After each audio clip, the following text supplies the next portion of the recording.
Hey guys, it's Paul from the PM Thesis. Today I'm going to be doing something that might have confused the people a little bit, and I might scratch up every now and then. And of course, I always love feedback. If I mess something up or I forget something, please tell me in the comment section below.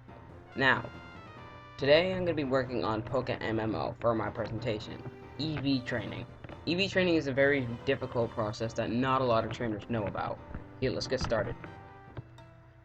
Of course, here I am right now. Just got in a battle. Wow. So this is Weedle. Here, I better start now.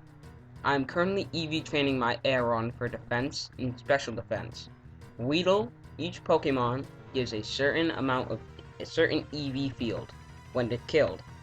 For example, if you check my Aeron's EV field currently, in speed, it is now 6. Macho Braces. Here, you know what, let me remove.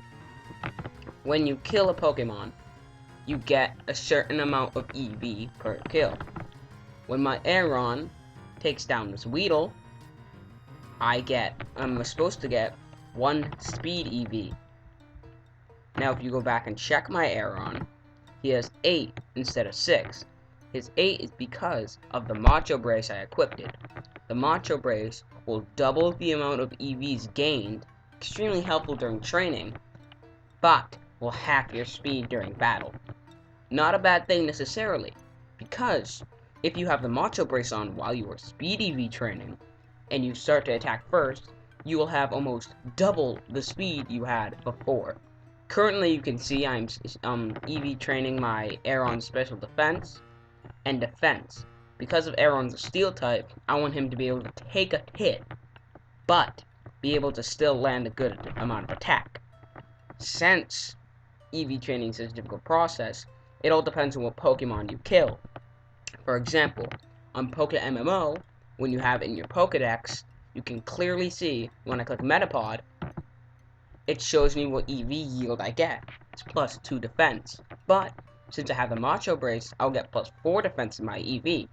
Now, if I remember correctly, every 10 or so, it's either 5 or 10 or so EVs, you'll get plus 1 to your speed.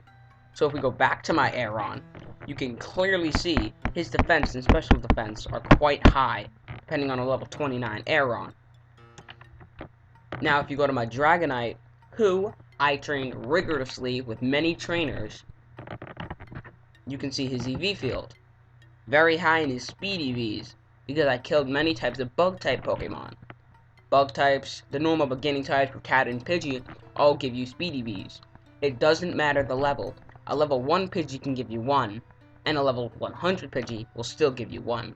So there's no real difference. It's quite easy. A lot of people start EV training at about level 1.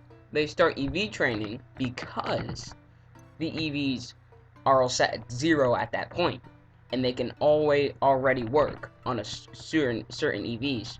Now remember, each EV field can only have up to 252 EVs in that field. It will go no higher. Then you can have another one with 252 and another one with 4, because the maximum of EVs a Pokemon can have is 510. It's a very important thing. Now, of course, the Macho Brace helps and everything. Now, if you want to train defense, I recommend, and I'm going, of course, from, I'm using Macho Brace because I'm going from Generation 1, 2, and 3. Kanto, Johto, and Hoenn. Because truly, there are so many new added things in the Unova and Sinnoh region, it'd take us far longer than my recording software can handle. Of course, now, if you come to your Pokedex, PokeMMO is a great place, but normal Pokemon games such as Ruby, Sapphire, Emerald, Fire Red, Fire Red, Leaf Green, Gold, Silver, Crystal, Red, Blue, and Yellow, won't give you your amount of EVs. So what I recommend is taking a piece of paper and recording the amount of each Pokemon you've killed. Of course, if you're playing PokeMMO, which I recommend, Pokemon MMO is an extremely fun game, you can see your Pokemon's EVs, making training far more easier. Of course, at this point, I'm trying to get my defense EV to 100, my speed EV to 100. When he evolves to Lairon, get those both to 150, then 170, then start working on my attack EVs and my health EVs. Simple as that. A lot of people, what they do is they try and get certain items. And here's another thing. A Pokemon who is EV trained all the way to level 100, because when you get to a level 100, you'll see the difference, will be far more powerful than a Pokemon that, say, had rare candies all the way to level 100. But if you're already at level 20, have the 252, 510 max, you can just rare candy him all the way up. It'll still be more powerful. But EV training is for more skilled players. If you're just running through the game just to have fun, don't bother EV training. It's really just for people who wanna really just pwn everything. Simple as that.